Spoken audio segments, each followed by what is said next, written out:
तो पर वहां की वो जो लिखने वाली कल्चर है वो पूरी तरीके से खत्म कर दी गई। वहां पर इस प्रकार का कोई वो जो सिखिज्म का प्रभाव या पंजाबी का जो प्रभाव था वो पूरी तरीके से खत्म हो गया।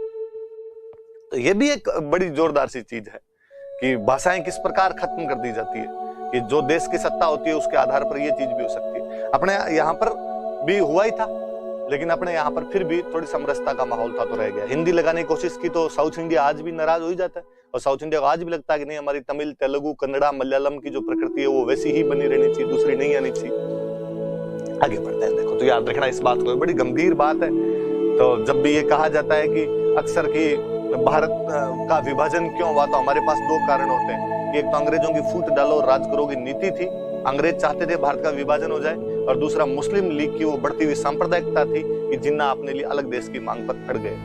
परंतु हम जब उसके कारणों में जाएंगे तो हमें पता चलेगा कि हाथ किसी के भी साफ नहीं, सबके उस हाथ जो है उस रक्त में सने हुए हैं। आप भी 37 के अंदर वो सेम गलती कर रहे थे। क्या पता उन दिनों में मुस्लिम लीग को वहां पर गवर्नमेंट में शामिल कर लिया जाता, चूंकि आपका गठबंधन था तो शामिल करने में कोई हर्ज भी नहीं था।